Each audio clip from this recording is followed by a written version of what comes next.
Hey, what's up, guys? My name's Frickin'. It's good to meet you. Not to be offensive or anything, that's just my name.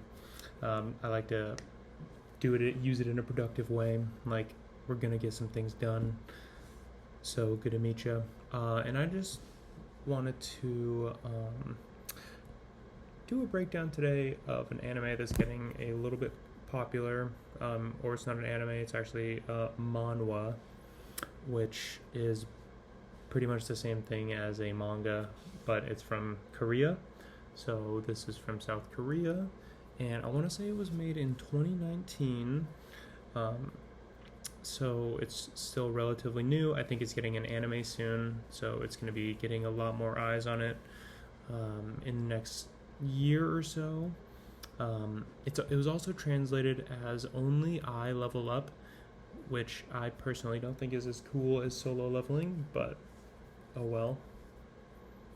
I like Solo Leveling. I'm glad that that's the name that they chose. And yeah, so let's just go ahead and go through chapters 1 through 10. There's kind of a lot that's put into there, so I think we can juice it and see what's going on. So, starting with chapter 0 pretty much is a breakdown of the first 11 or so chapters, the first chapters that kind of give us our introduction into the story and what goes on. So in chapter 0, there we're introduced to things like the hunters, the raids that they do, the different classes that there are. So I recommend skipping chapter 0 unless you want to have spoilers, although it is only the first 10 chapters, so the spoilers aren't too crazy, but still, kind of don't know about going through it.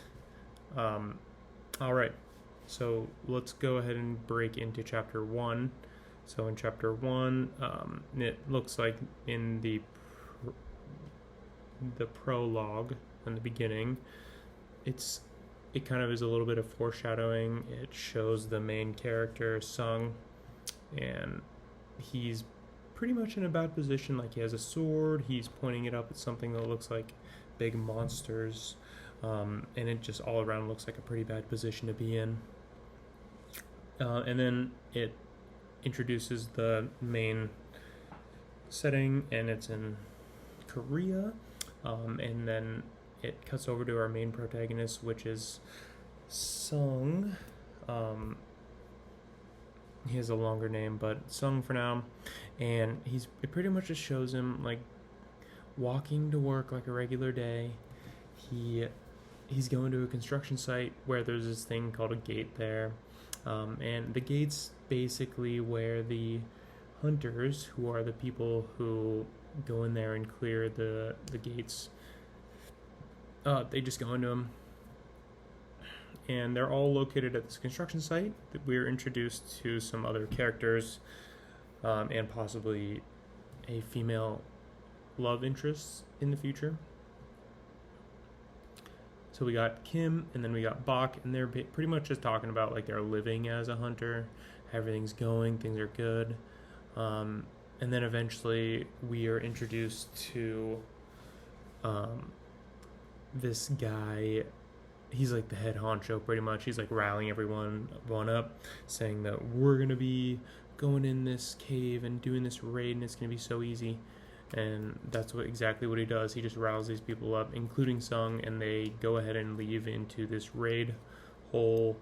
And then we're also introduced to a girl named Jung Hee, who is she's kind of feeling our main protagonist Sung a little bit, seems like.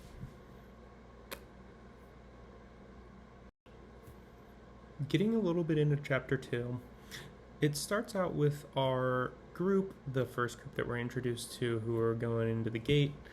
They're going in, and then it has two people pretty much saying like they wish that they could have gotten Sung his coffee, because he was in the previous chapter. He wanted to get coffee, but he was just having a terrible day, terrible luck, and they ran out of coffee, so they couldn't get it to him.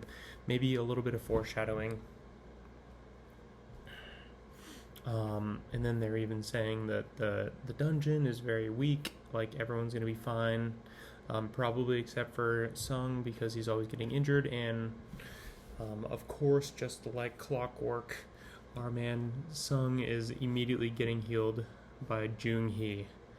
Like straight off the bat, that's the first thing that we see, while all the other hunters are just fighting their demons. Um, and then we see some more that goes on, and they're pretty much just talking to each other like, why are you still a hunter if you're so weak? There's nothing that you can do. And he's kind of just brushing it off like, oh, I'll just be bored if I'm not a hunter, so I'm just gonna do it.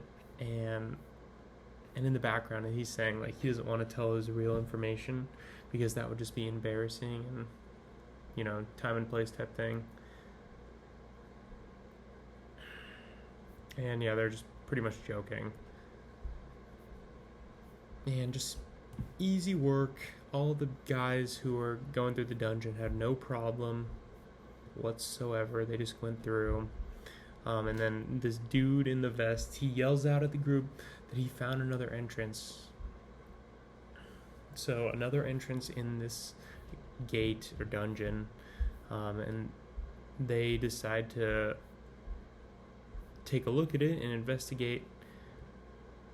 And the head of the group, he tests it by throwing a fireball down the cave, which it looks like it goes really far down. So I would assume that the cave is pretty deep. And they're talking about how they can't leave the gate unless the boss is killed. And since they can't leave and it's not closed, the boss must still be alive. And the main dude's like, let's just go. We would usually have to contact like the higher ups about going into a dungeon. Looks like they called it a double lair. So, but the main guy, he doesn't want to listen to the rules. He just decides to ask everyone, what do we want to do? Like, let's all take a vote. And they take a vote, and it's cut down 8-8, so 16 with our main protagonists. Sung, he needs to break the ice and choose whether or not to go down to the dungeon, the double lair dungeon, or to not. And the girl, she's looking all sad. She doesn't want to do it, obviously. And this kind of gives us a little bit of insight into the main protagonist during this scene, because when they're asking, do you want to do it or not, there's like these text bubbles that pop up where it's saying that he doesn't have enough money, might have to go to college soon, his mom is in a medical bed that we saw, so something's not going right with her, and he just automatically blurts out that he wants to do it. And that's pretty much the end of the chapter. So, good chapter. Alright, so now we're going to talk about chapter 3. And chapter 3 pretty much picks up where they left off on chapter 2. They had decided that they wanted to go down this other cave without talking to the higher up, the guild, or however they refer to it. But they decided to just go down it anyways. And so it picks up with them walking. And the first thing that they say is that they've been walking for a while, so they're not sure like what's going on with it. It's just like a long cave. And our main protagonist is walking with Jung Hae. Sung is walking with Jung Hae, and he's just saying, why are you mad? What's going on? Like, I thought you wanted to go down in this cave. And then he's like, what are you talking about? You are... Like, he's barely a hunter. She's just, like, roasting him, you know, trying to bring him down a little bit. So it wasn't too pleasant for our man Sung. And then after walking for a while, some man screams, oh, looks like a boss room.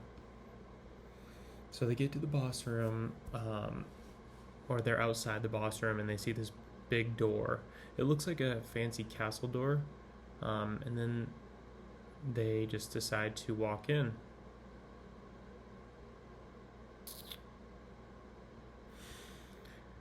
And they're just pretty much walking through. The door wasn't heavy. It was like a big door, like a big castle door, so you would assume that it would be heavy, but it wasn't. They just all walked in, and then they get into this room where pretty much the atmosphere changes completely. So at first they were in a cave, like a dark cave.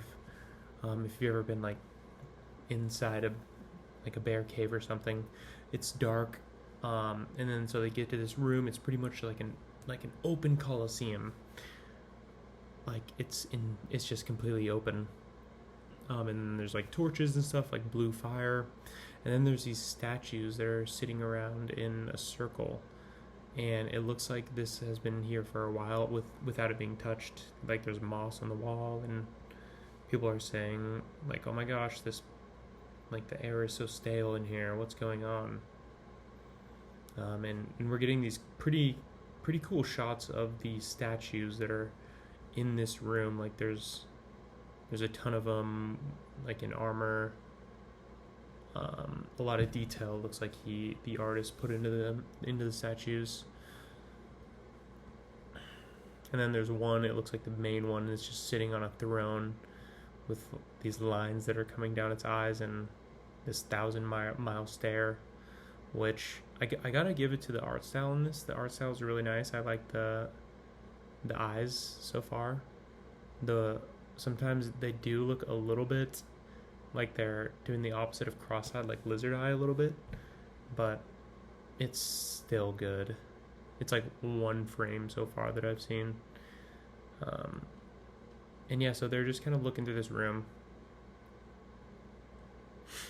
And then in the corner of this room, they're seeing a couple things. There's a seal that they saw, and then someone calls for the main guy, who I haven't even named him so far. His name is Mr. Song, and he's called over to what looks to be a tablet. And on this tablet, there's like this ancient text that seems like it has to be deciphered, runic, and they're reading it, and it seems like something's going on here. Like it looks like a big commandment. Like this is important. It pretty much says the first thing you have to do is worship the Lord.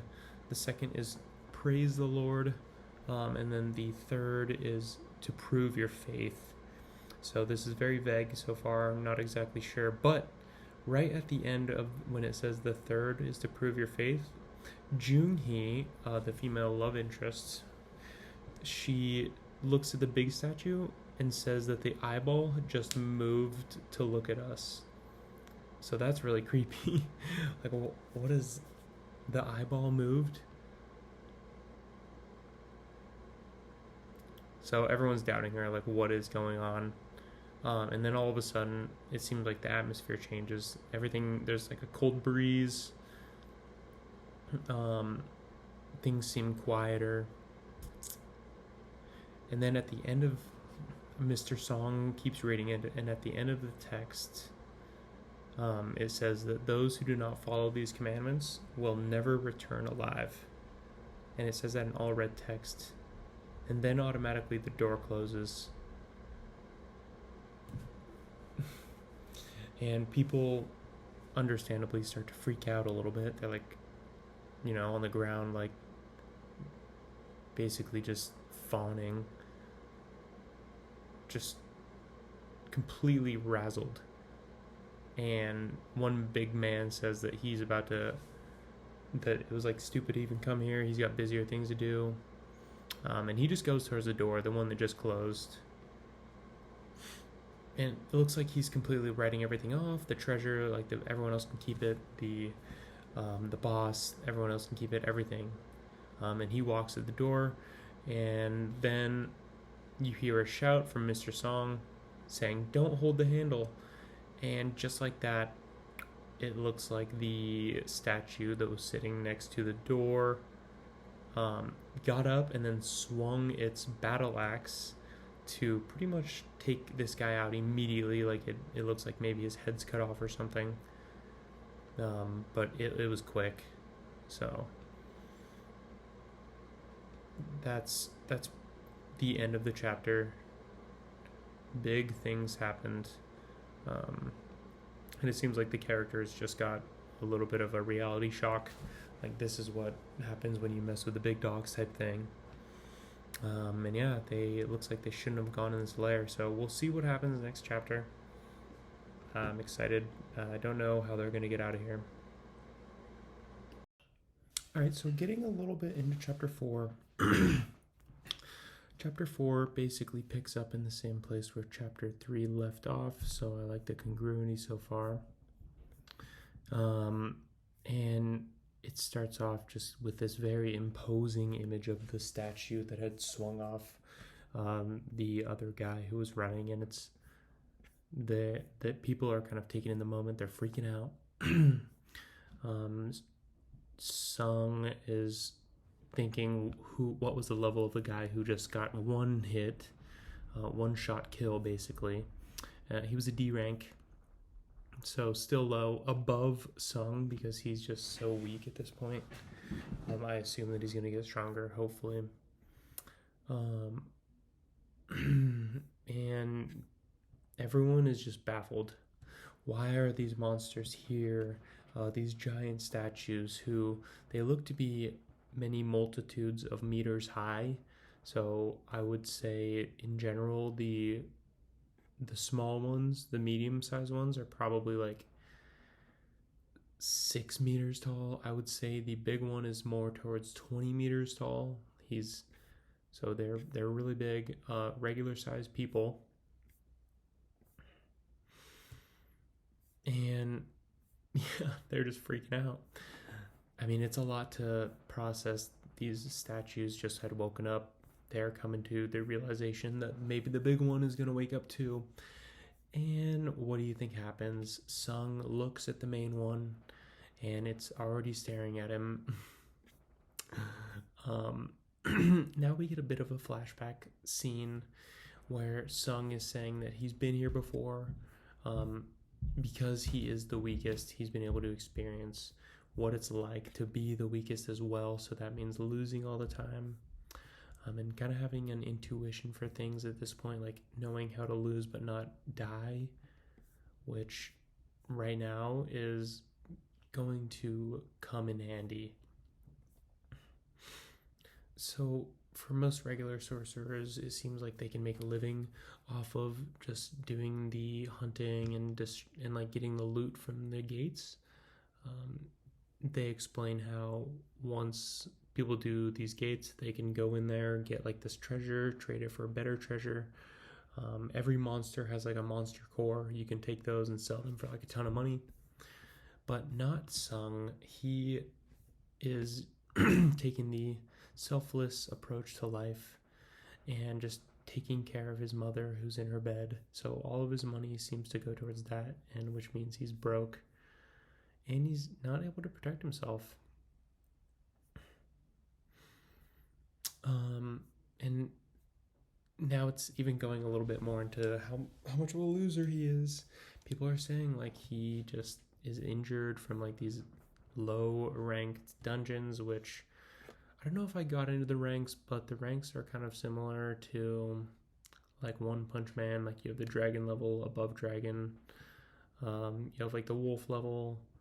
You have like a city level. Demon, excuse me, and so forth. And in this manhwa, we have ranks.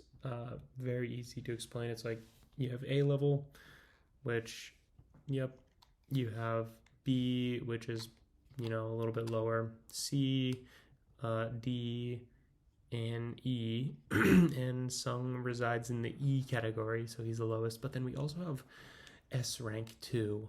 So just like One Punch Man, there's S rank heroes, there's A rank heroes.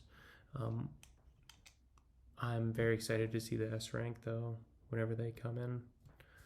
Anyways, we go back to our main guy. He's still in his flashback, talking about how he knows what's going on, and that he knows even now like what to do in this situation because he's here.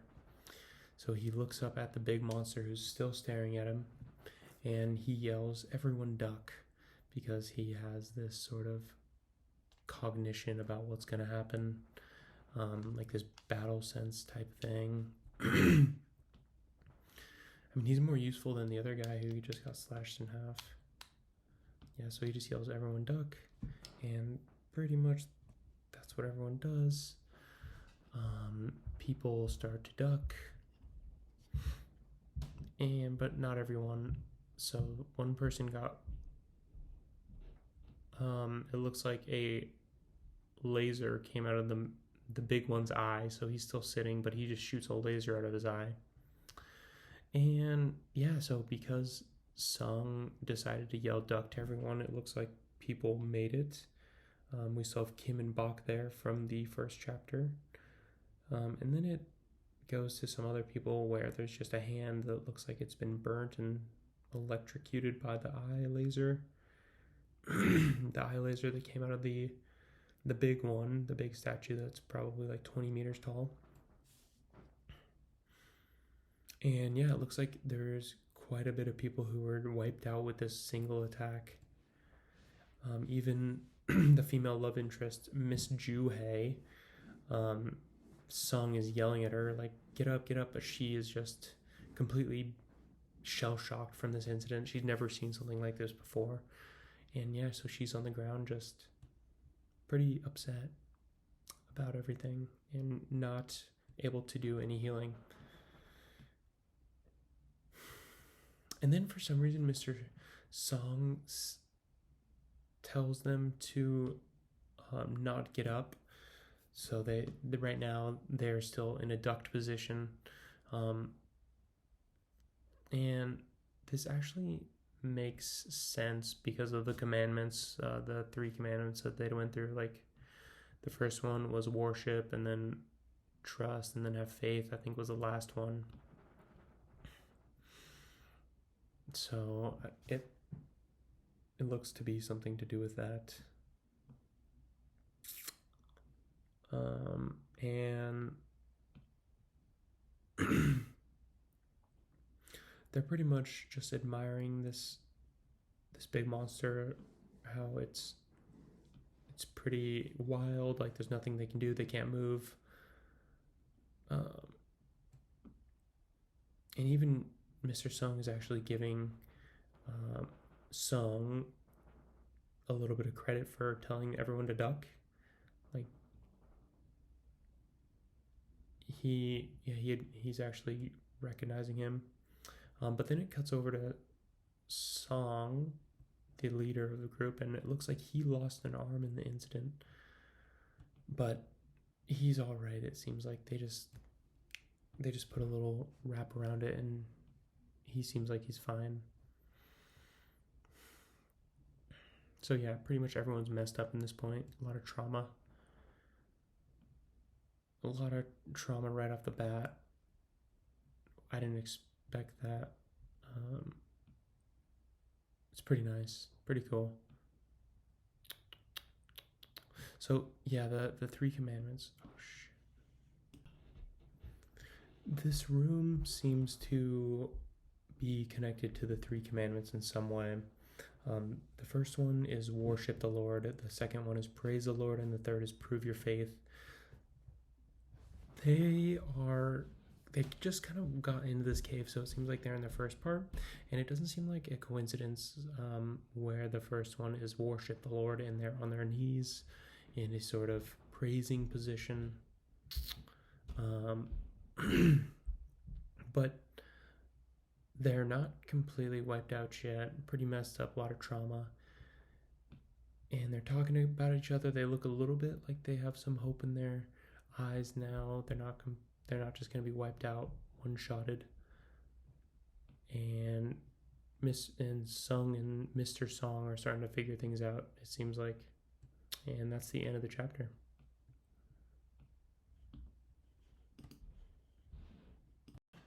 Alright, so starting chapter 5, it opens with some deposition on just the world and the setting that they're in. It talks about the gates, how they're apparently just tunnels that connect our world to others. I hope that they get into more into this as the series goes on. I'm sure they will. And it looks like even the gates coming into the universe is still a somewhat recent thing. That's even when the first Hunter started. It looks like it was 10 years ago, which, yeah, 10 years, that would be crazy. I'm sure that had a lot of ramifications on their world. I hope that's something that is explored also. And then it's also giving some information on just the power system. So their strength stays the same from when they were awakened, and then it never changes. So that's kind of like a hard stop on it. And then our main guy Sung, he was an E rank, so when he first awakened, it was just E, which is the lowest. Another fact as to why he is just the lowest on the totem pole. And then, yeah, so the gates opening basically led to a new career path. So people could now become hunters. And then the hunters, it's like, seems to be a pretty stable path. So people go on it and they kind of have a good life. But sometimes you can come across a demon straight out of just Hades, where there's just crazy monsters that are statues that are made of concrete and are 20 meters tall that can shoot lasers out of their eyes. So they're referring to the main bad boy that we're seeing now. And then we skip over to the group in their current situation again.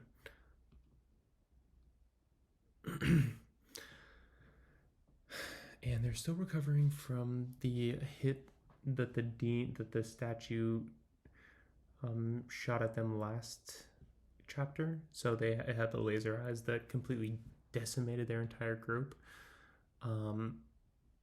Mr. Song is having an issue because he is supposed to have some healers to fix his arm, but pretty much all of them are out for the count. One of them was just turned to ash with the laser attack.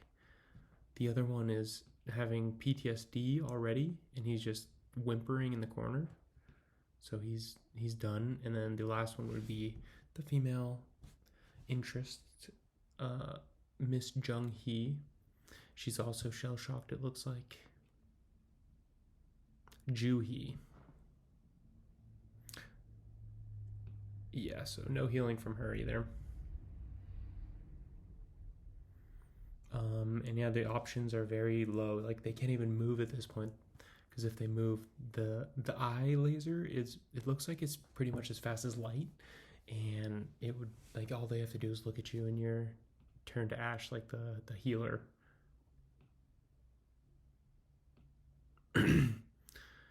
So yeah, they're basically out of options right now. Even Mr. Song is saying, okay, let's just all relax and then we'll run. So that's not a good option. But then we have our man Sung, and he's kind of just going through the situation, trying to figure out what they can do. They can't move. They have to either go through the statue or they're just stuck there. And yeah, people are obviously in denial. And then we are introduced to a new guy who it looks like he's already at his breaking point. And he seems to be a quick dude. He has like this orange circle around the top of him and sword. So maybe that indicates his battle style. I'm not sure yet. And yeah, he's just in denial. He doesn't want to die. Not listening to anyone. And people are saying to not move because they don't know, the last people have been one shot. But no, this guy is apparently like a speeder dude. So he's totally convinced that he's out of there. He's confident in his own speed, it says.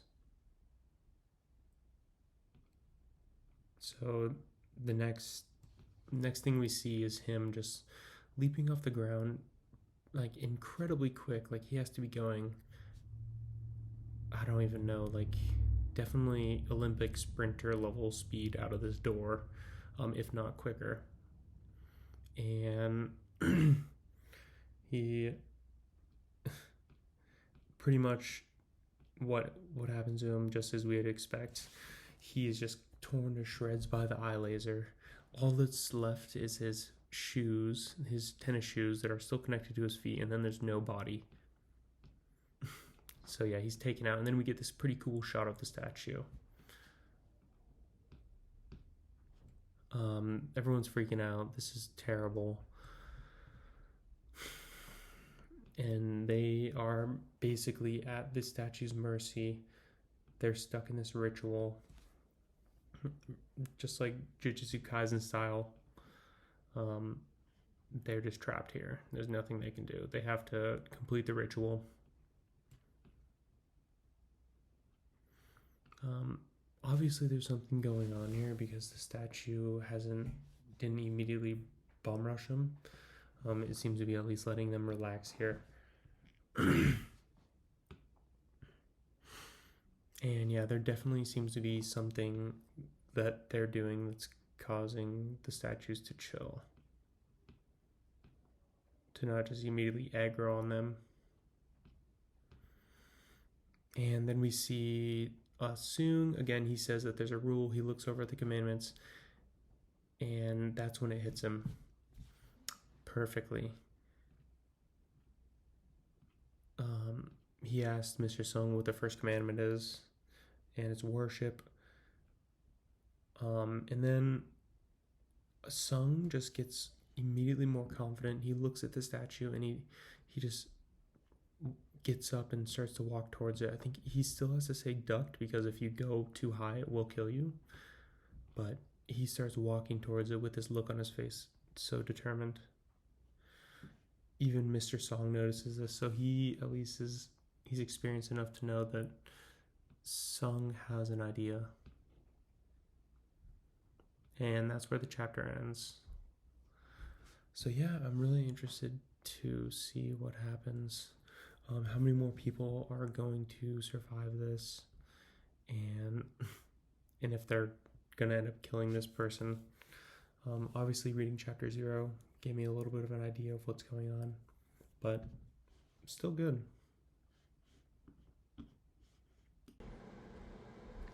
Getting into chapter 6 now. This one's a little bit longer than usual, so I had to go through it a couple times to make sure that I got everything. So it's long, but it's pretty good. Let's go ahead and get into it. So it first starts out with the main dude, Sung, and of course he's just still rattled. He, at the end of the last chapter, figured out that there was rules in this dungeon, and so he's kind of having a breakthrough, and the Mr. Song, he looks at Mr. Sung like he's crazy, but then he realizes that he actually knows something. He can tell that just by looking at his eyes that he has an idea. So after that, Song decides to get up and go towards the statue. But while he's going up there, the statue turns to him, and it's hard to tell if either the statue has an ability where it can turn on gravity and make Song lower to the ground, or if he just decides to bow down out of fear, because there's some lines that are shown around him. But then he goes down, and then he realizes that you can't go past a certain height.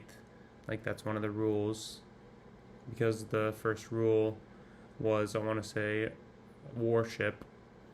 So the worshipping was the bowing, and you can't go above a certain height. So after that, once he figures out and he looks at the statue, he tells everyone, kind of switching up the dynamic of the group a little bit, because Sung was basically the bottom of the barrel with everyone else here. But now he's the one who's yelling everyone to bow down. So that's what people do, and they are freaking out. Even Kim and Bach, the dudes who were introduced in chapter 1, are kind of freaking out. And even Mr. Song is sweating, so that's how you know it's bad. But Sung is still adamant that this is what you have to do, so they're just bowing, and everyone kind of just surrenders to what's going on. Everyone bows. So once everyone bows, it kind of gives us a view of everyone bowing in front of the giant statue. Who is giant? He's like insanely tall. And so they're bowing, they're questioning what's going on. This has never happened. And then you get these panels of the statue's face just kind of looking straight ahead, like what's going on. But then you get the next couple panels, and it shows this really creepy smile, like this just demented smile. The teeth, it's basically showing the teeth of the statue, because the statue's expression is changing. It got this giant smile on its face, and you can see his teeth, which they look all sharp like a wild animal. And it's really intimidating. Even the whites of the statue's eyes are now black, so you can tell there's like a real ominous aura in this room. And everyone can kind of tell, like, his expression changed. This is something that's happening. It's not just how he thinks, or so everyone is just still having to bow in this room, and now the face is like smiling at them. Which, by the way, this face is probably gonna be pretty popular once this starts to air, and I can already tell just because how creepy it is. Like, I can see this in memes, and just sending it to someone. I mean, it's great. It's perfect. But no, so at this point, the statue is like not attacking everyone. Even Bach, the dude with the weird hair, is kind of like jumping with joy at this point. He thinks he's getting out. And so everyone's pretty happy. Everyone except for Sung, who realizes that like this isn't it. I don't know how he realizes it, whether it's just too easy. But then you look on the next couple panels and you see just the lines. Like, it looks like there's gravity again, like something is either pushing them down or something shaking. There's like kanjis written all over the panel. And yep, what you see next is the big statue starting to get up. And once the statue gets up, you can really see the sheer size of it, because this thing is huge. Right before it gets up, it steps on the ground, and there's just this giant crater in the ground where he stepped. Like, it's cracking, and it's cement, so this thing is probably massive and dense. But yeah, no, then we get this great panel of him just standing straight up.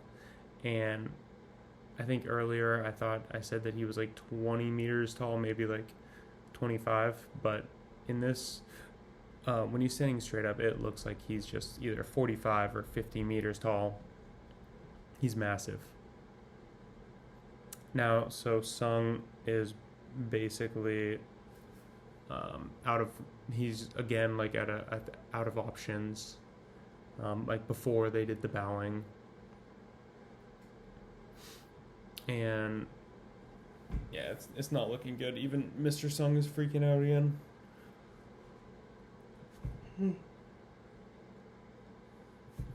So the statue is just smiling at them and standing now. And it's huge.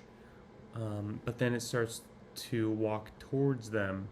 And again, there's like more kanji written on the panel, so I'm guessing that it's like making some rumbling on the ground when it's moving.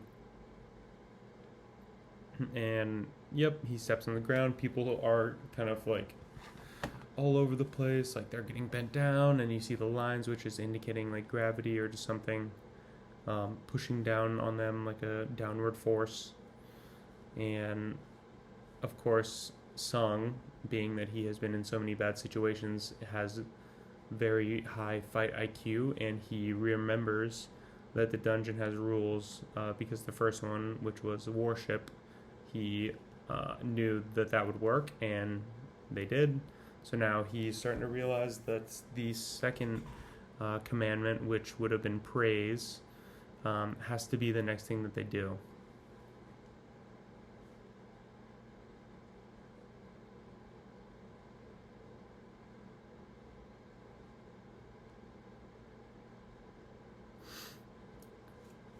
So with this, people are pretty confused, saying, like, is this really going to work? What do you mean praise? And then we have some guy step up, and he says that I will give it a shot. Like it looks like he seems to be a member of the church choir, so he's familiar with like doing praises. And he has like long hair and a cross necklace, so he is definitely looking the part of like a church member. But he steps up, pretty impressive, and he's walking towards the statue, holding the cross, and then he decides to say the praises. And along when he's saying it, you get like a view of Sung just looking freaked out and all flustered again. And he says, "No, no," like listening closely to the praises that this guy's giving him. And then the church choir man who's singing, he says something about the Lord. He says, "From the love of the Lord, your love holds on to me." This is when Sung realizes that this guy is probably gonna probably get killed by the statue, and he does. The next one is his foot right over the church choir dude, and then it steps down, and there's like a puddle of blood underneath his foot, so it's assumed that he was crushed. And that's how the chapter wraps up. So that's chapter 6. This one was pretty dense, but I thought it was pretty good. So hope you enjoyed that. Leave a like. So getting into chapter 7, just picking up where we left off, the chapter begins the same way that the last one ended on. So the pastor was doing his praising of the big statue because that was the second commandment. And then the pastor or the singer, he got crushed by the big statue, the one that's apparently rank S. So that's how it begins. But before it begins, I also wanted to say two things. So I shaved my beard today, so I have no facial hair. Let me know in the comments what you think about it. And then also I've been referring to Sung to Jinwoo as Sung, but I want to try and change his name to Jinwoo. It seems like that's what they refer to him as in the story. So we're gonna do that. All right. Anyways, so the pastor was stepped on by the giant statue, and now people are freaking out. They don't know what to do. Even another girl is getting smashed, she is getting smashed. She was just sitting on the ground, and then the statue just stepped on her again. So at this point, he's probably collected like 20 bodies or so. Maybe not 20, maybe like 10. I don't think the group was that big. And yeah, everyone's freaking out.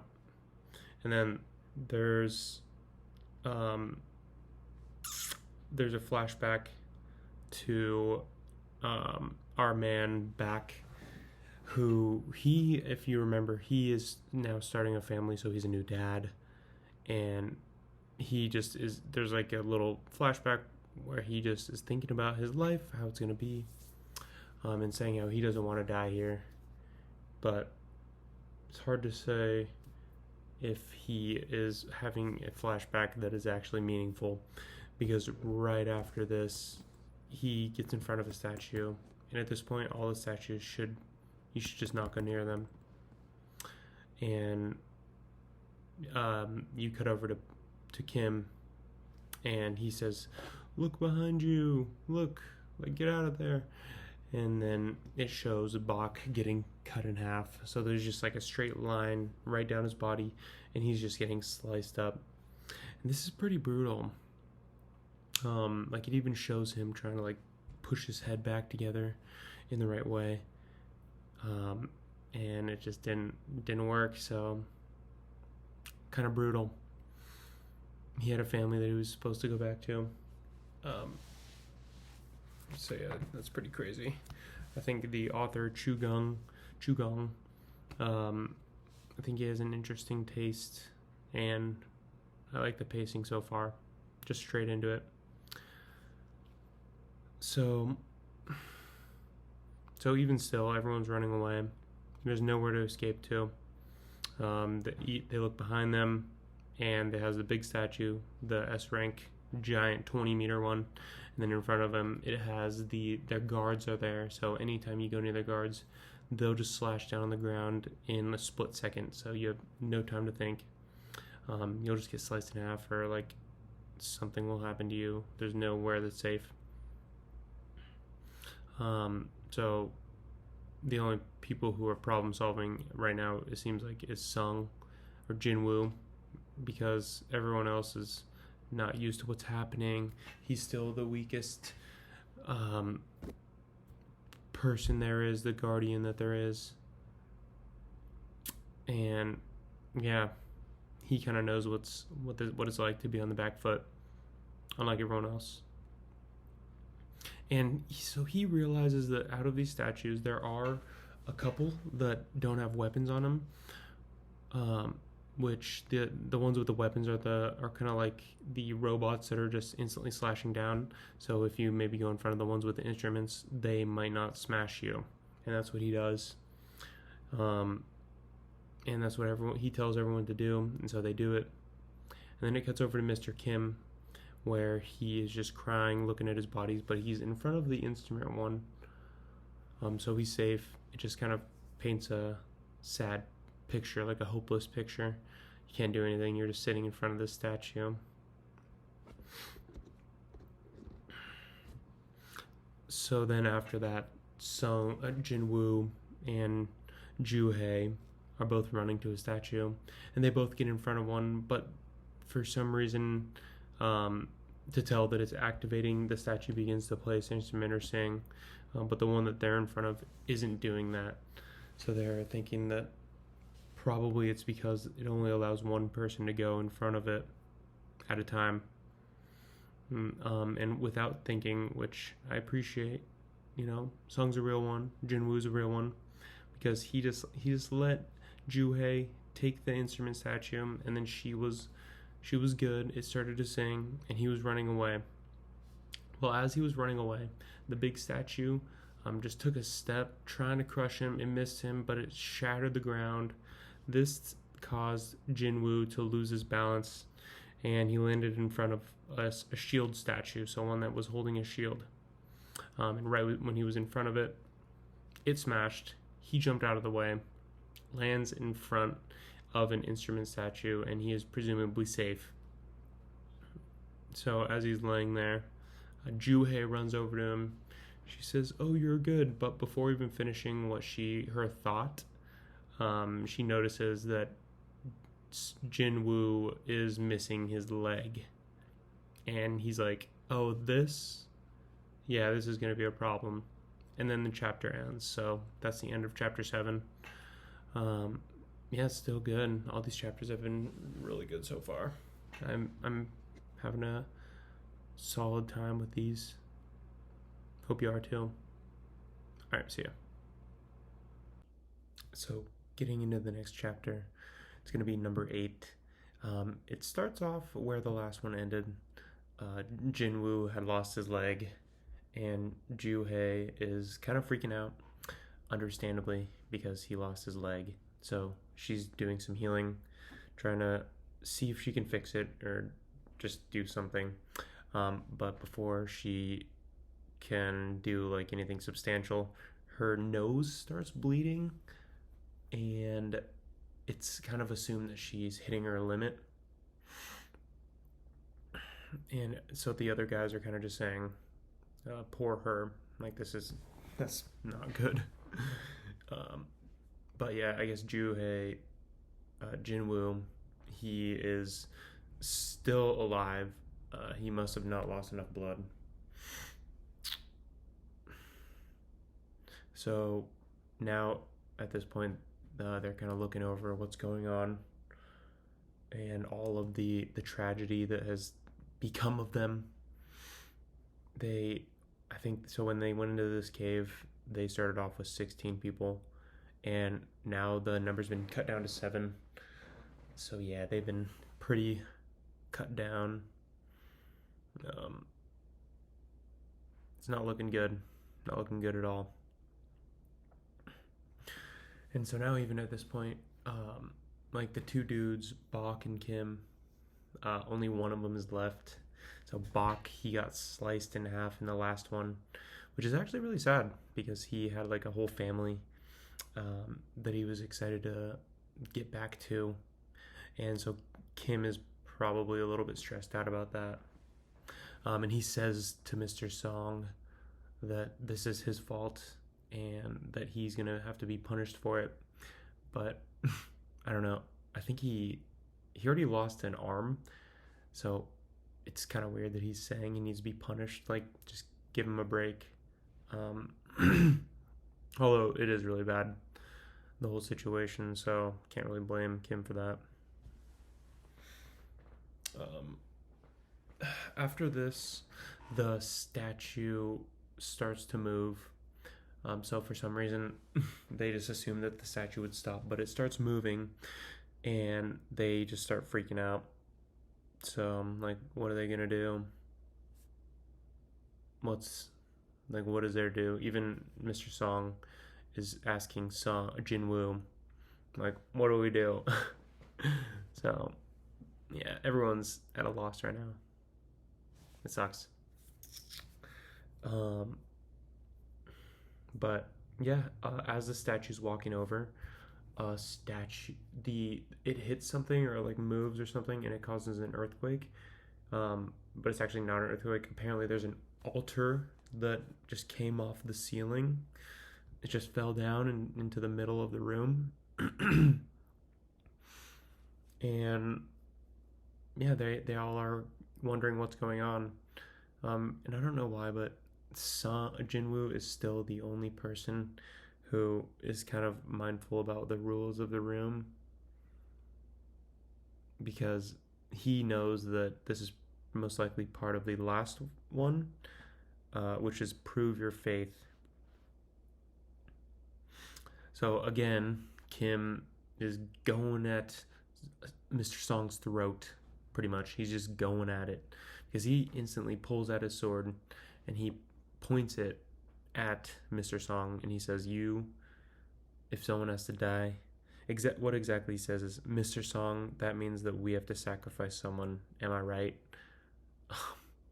So he's just like completely ready to throw this dude under the bus.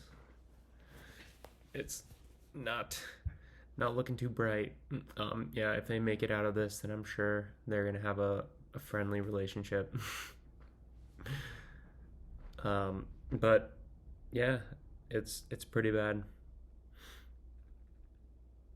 Yeah, and then they even do the little reminiscing thing where he says, sorry that your friend was cut in half, and he's totally ready to pay the price for it. Like, Mr. Song he just willingly walks out to the altar after this. Like, he's just accepting death, basically, because that's kind of what it seems like is about to happen.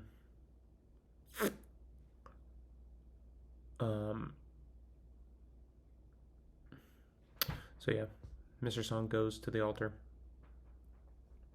So once he goes to the altar, he doesn't know what's going to happen, but he steps in the ring, which is kind of, I guess, at the center of the room, and behind him a fireball appears.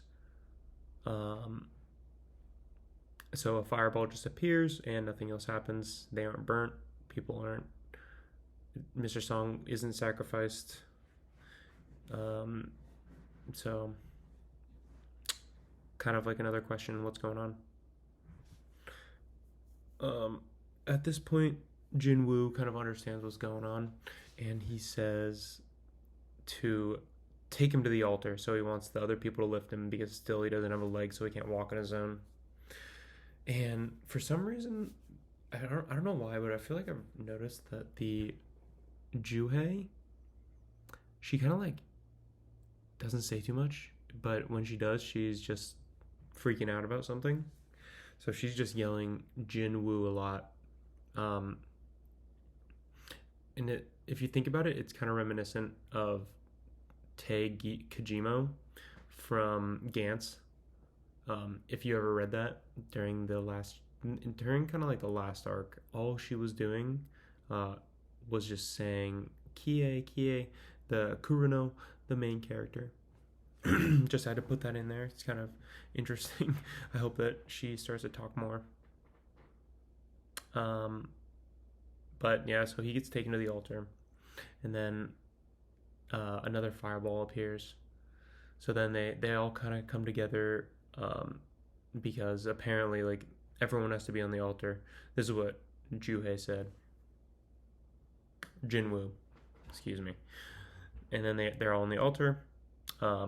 After that, like this cool artistic pattern kind of starts to come out from the altar. It looks a little bit Aztec inspired, but yeah, it's like this blue light that's emitting from the altar. It looks pretty cool. And then after this, the door opens. So the entrance door that they came in opens up for the first time since I think that one dude was cut in half. Not Bach, the other dude, the speedster who was running at the door. He was quickly cut.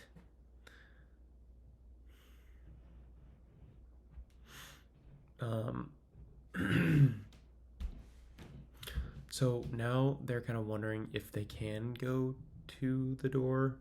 And Juhei kind of asks an interesting question. He says he wonders if any reinforcements will come because like if they need help, then yeah, they would want reinforcements.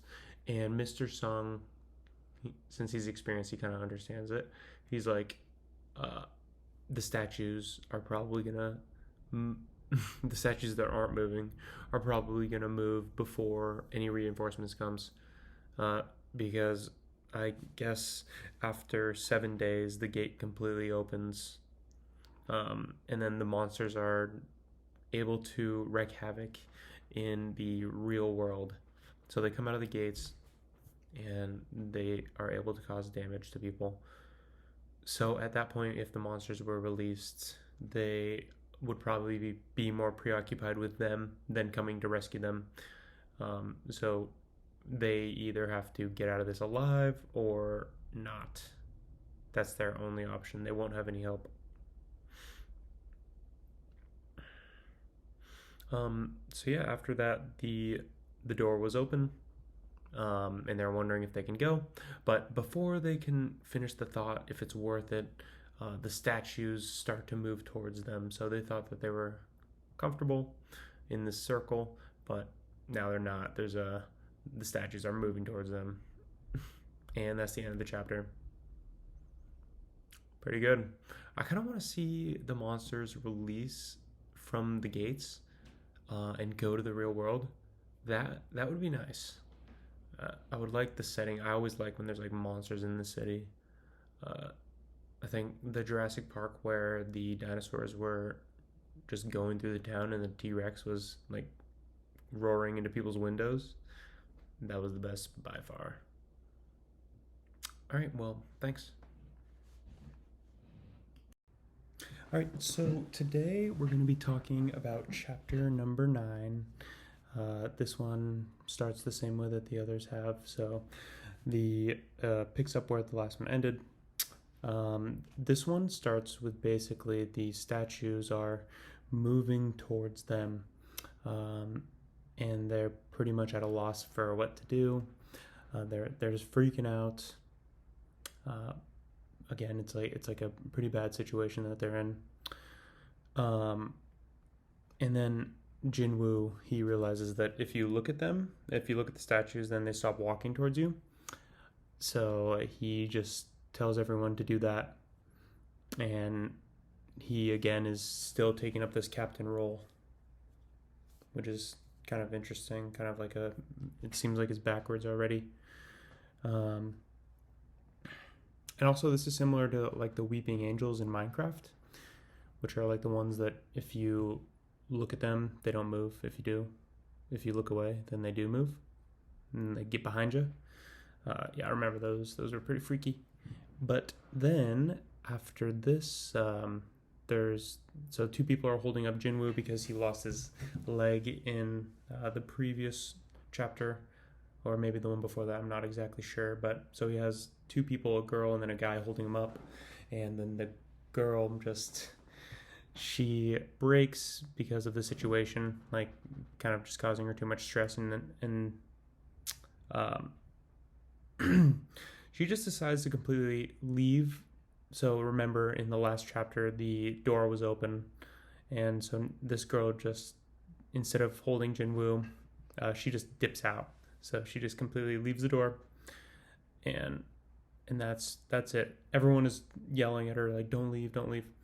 But she does anyways. And one thing they notice is that once she left, there was a fire that were surrounding them, and when they were like surrounded by the altar or surrounding the altar, there were fires for every person. And when she left, the fire went out. She didn't die, and Jinwoo is understandably a little bit confused about this. So remember, there are 3 commandments that are kind of guiding this dungeon. There is 2 others that we've already covered, and then we have the 3rd one, which is to prove your faith, and that includes to be able to like stand your ground even when things are looking very good. You might get a raise if you keep working at this company that you don't like. It's very sweet. It sounds nice, as opposed to like the harder thing, and so they kind of think of the door as like a sweet temptation, basically. So yeah, Jinwoo is kind of thinking about all this in his head, and then he is still being held up by one dude, but then that dude just decides to leave out the door. So he just like dips out, and he was the only thing that was holding up Jinwoo. So Jinwoo just like plops down on the ground with his one leg. And it's a pretty sad image. Maybe I can put a picture up, maybe. And and at this point, he just yells at everyone like, stop, like don't leave. Like if too many people leave, they won't have enough eyes to look at the statue, otherwise the statues will come at them. So that's kind of like a logical reason why no one else should leave. But it's kind of interesting. Again, like the roles are reversed. Even Mr. Sung is like asking what we should do. He's asking Jinwoo what we should do. So yeah, it's like everything's completely changed. I can't wait till we get back to the real world to see how they all interact. I think that's gonna be funny. So yeah, he says it to everyone to just, like, he answers the question what to do. He says that we should just look at the statues until the timer goes out, because he figured out that there is also a blue light, a blue flame that is extinguishing after a certain amount of time. He's been watching it, and it hasn't been a certain amount of time yet. So they need to like wait around for all of them to go out. Let me get a sip really quickly.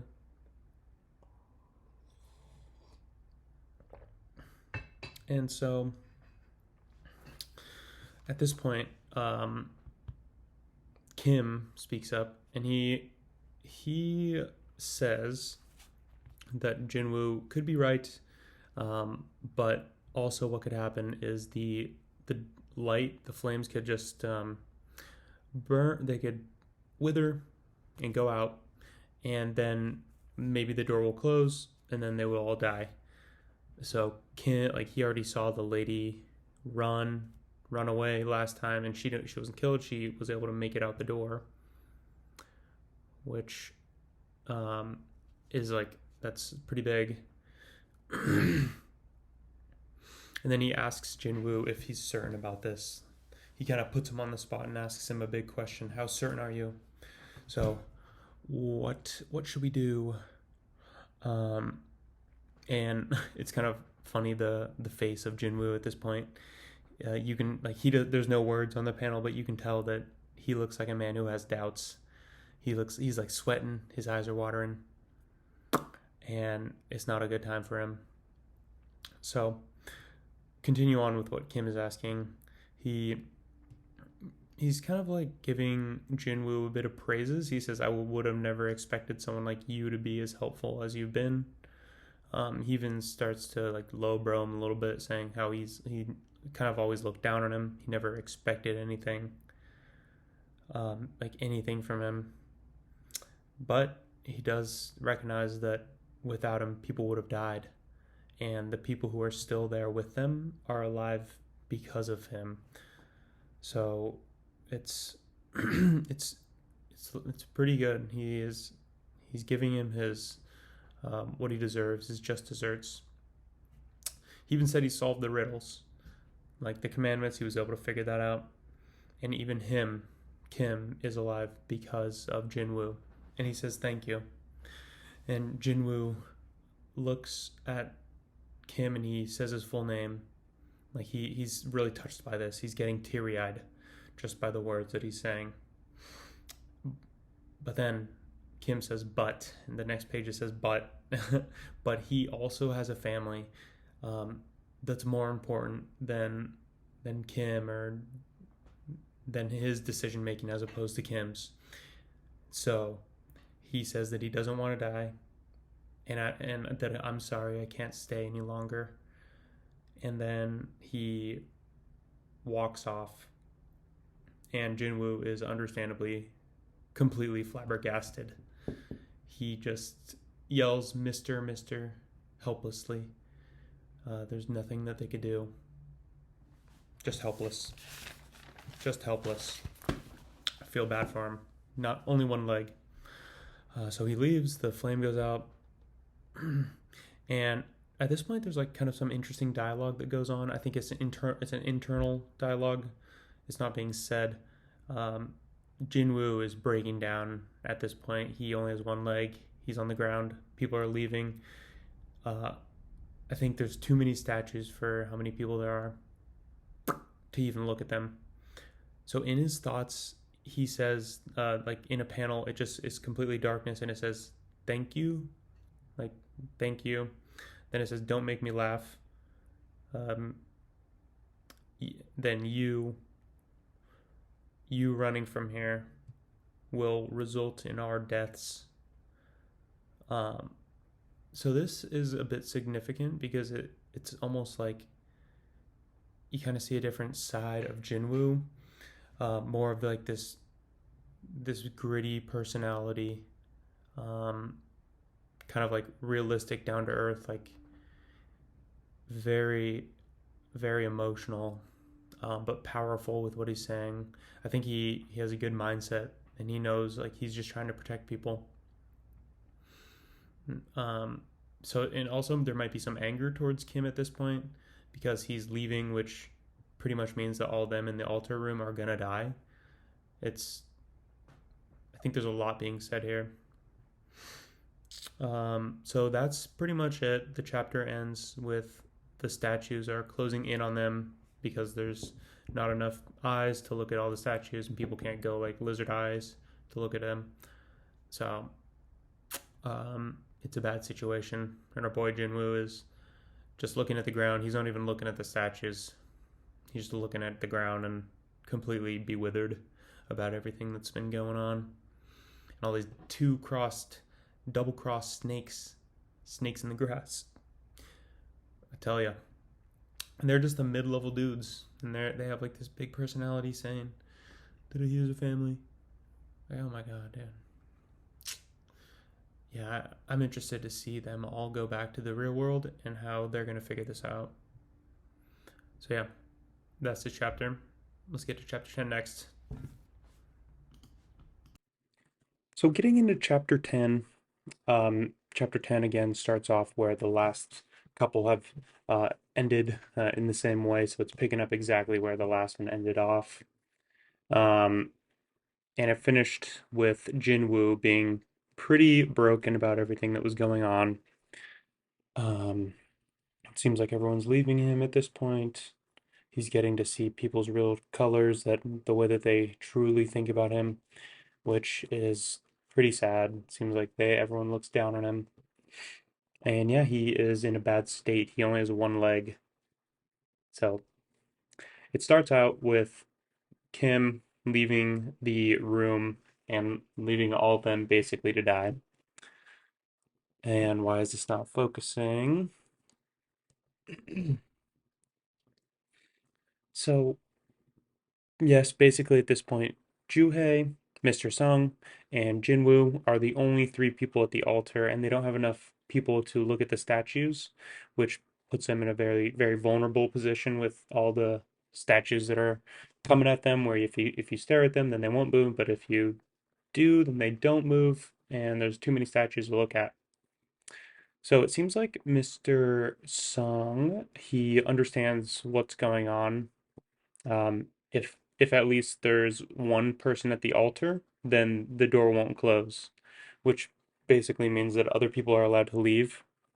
So it's truly a sacrifice that has to be made. So he steps up, Mr. Song. He says that everyone else should leave, and that's what has to do. They're young. They still have lives to live, and he wants them to go. So very seems very admirable. And he tells Juhei if she can help Jinwoo. So she goes to get up, and then it just shows her like getting pushed back to the ground, or she has an inability to get up, basically. So she is apparently getting hit with this thing called mana exhaustion. She had tried to heal Jinwoo earlier from his leg being cut off, and that wasted all her energy. So yeah, she is stuck, unable to move, and if she can't move and Jinwoo only has one leg, then you can kind of do the math. They're not going to be getting out of there. And yep, it's so apparently it's mana exhaustion.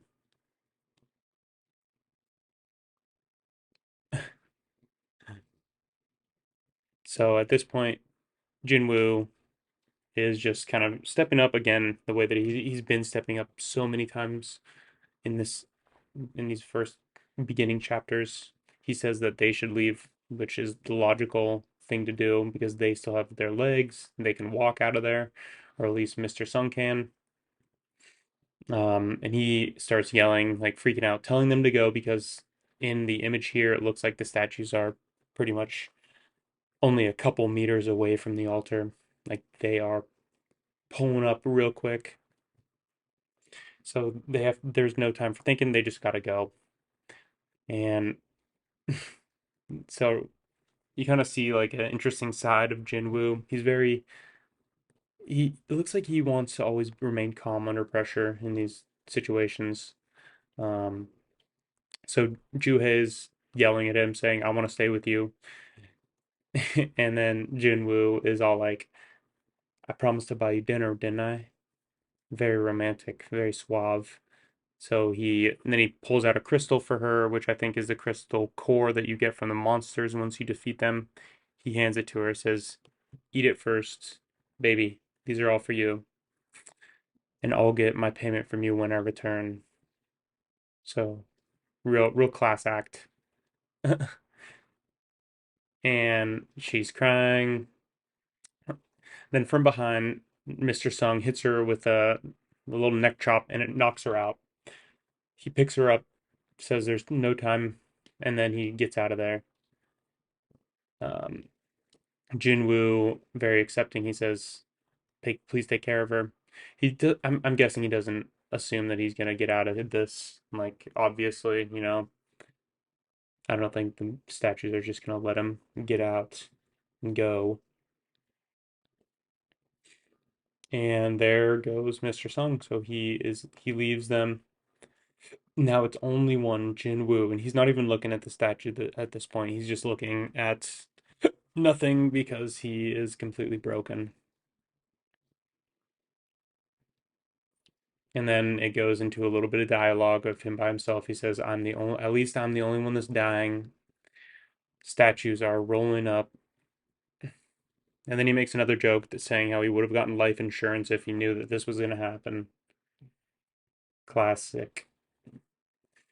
Um, but then instead of just completely giving up, he notices that by the altar there is a sword. So I'm guessing maybe Mr. Sung dropped it somewhere along the way for like just gave it to Jinwoo just so he's not gonna like die dishonorably without defending himself. Like so he's not like a declawed cat or something. He's not just gonna get screwed. Um,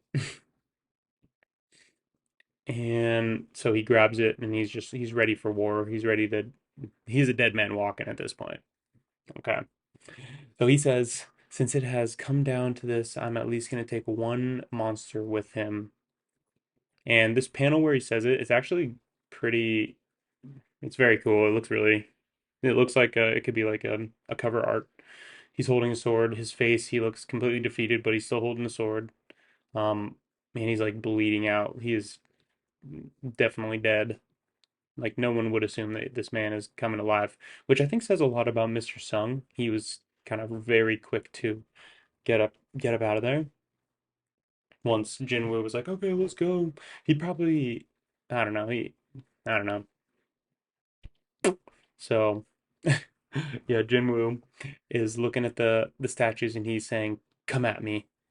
And then the statue swings, and this freaking gigantic sword just impales him. Like this sword just cuts through his body. Like it's basically like a stop sign just getting plunged right through you, and it just goes right through him like like he's just a tiny bug.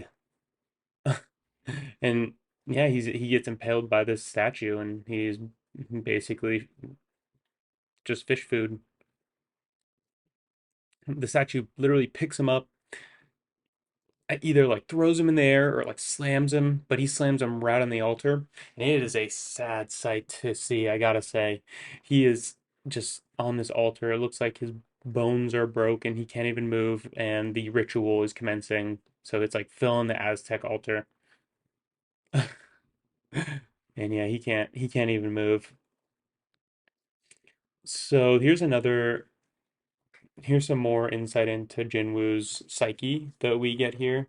So before he was saying that he was thankful that he was the only one that's dying, still seeming as if he's trying to appease these ghosts that are around him, like trying to seem like the good guy, like the hero.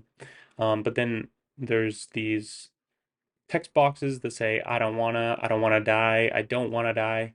So this is totally contradicting what he was saying about wanting to or happy that he's the only one that's dying. But at this point, there has to be like some sort of something going on. He's saying, "Quit it with all these betrayals. I have a family too. I don't want to die either. Glad for being the one only dying here. Stop lying to yourself." And you liar. It almost seems well, there's definitely some cognitive dissonance going on here where he says something, but then a part of his brain that's maybe more dormant says that you're just like you're lying, you're not living up to your full potential. So he has regrets. He's filled with regrets. And now at this point, he is crying, has blood on his face, says, I just want one more chance. And at this point, the statue is slicing down. As it slices down, the altar radiates blue electricity from it that starts to I guess, cover Jinwoo, come from the altar, like And at this point, it seems like time has just stopped. Like there is the art seems to be portraying the fact that time has stopped. The sword stops mid swing of the statue, and a little game alarm notification pops up in Jinwoo on the page, and it says you have completed all the necessary requirements of the secret quest, the courage of the weak. So it's like, what? And Jinwoo is like, what is this? What is going on? You have completed again all the necessary steps for this requirements, secret quest.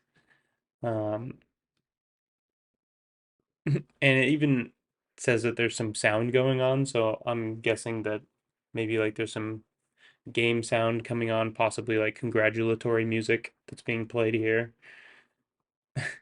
And it says, you have earned the right to become a player. Will you accept? So there's a little bit of confusion that goes on with Jinwoo. Um, I mean, he's been basically whiplashed through the different phases of grieving, which makes sense. And another box pops up. It says, if you refuse, your heart will stop approximately 0.02 seconds later. Will you accept? Kind of seems like not really a good bargain here that they're laying down. Um, so pretty much if he accepts, he maybe doesn't die, but if he does not accept, then he will for sure die. And obviously, this kind of is this is like the perfect events that have played out for him. He wanted another chance. This seems to be it, and he takes it. So our boy Jinwoo is not done yet. He accepts this player invite, and it says welcome player.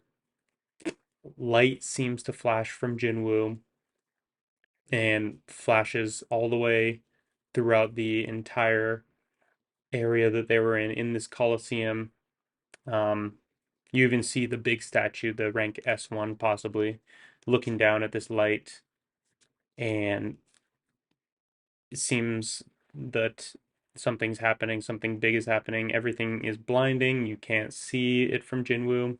The whole entire Coliseum is lit up like an explosion or something just went on. And that's the end of the chapter.